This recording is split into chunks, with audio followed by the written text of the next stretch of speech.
আসসালামু আলাইকুম everyone, fancy boutiques লাভার আপুদের জন্য আরেকটি দুর্দান্ত কালেকশন চলে আসছে। জাস্ট চোখে লাগার মতো বুটিক্সের একটা ফ্যান্সি কালেকশন।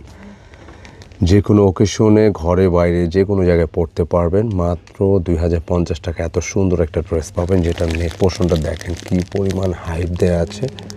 ফুলি গর্জিয়াস একটা ডিজাইন। এছাড়া পুরো বডিটা জুড়ে কিন্তু আপনারা এই ধরনের ডিজাইনগুলো পাচ্ছেন, ছোট ছোট ডিজাইনগুলো। ফ্যাব্রিকটা থাকবে মলমলের উপরে, যেটা খুবই ট্রেন্ডি একটা ফ্যাব্রিক। আর ড্রেসে কিন্তু দামানো থাকবে, চওড়া একটা ওয়ার্ক পাচ্ছেন। খুবই সুন্দর, খুবই ট্রেন্ডি একটা কালেকশন নিঃসন্দেহে। আর দোপাট্টা থাকবে বিশাল একটি দোপাট্টা, ফ্যাব্রিকটা মলমলে থাকবে। তো যারা নিতে চাচ্ছেন স্ক্রিনে দেখানো নম্বর অর্ডার কনফার্ম করতে পারেন, অথবা এটার ফুল ভিডিও যারা চাচ্ছেন খুব শীঘ্রই ফুল ভিডিও আসবে, আপনি চলে ফুল ভিডিও দেখেও কনফার্ম করতে পারেন। পুরোটা দোপাট্টা থাকবে কিন্তু অ্যাম্বোস প্রিন্টের উপর বিসকস কটনে, একদম আপডেট একটা কালেকশন। তো কেমন লাগলো ভিডিওটি অবশ্যই কমেন্টে জানিয়ে দেবেন। ভিডিওটি ভালো লাগলে লাইক করুন, শেয়ার করুন। আসসালামু আলাইকুম।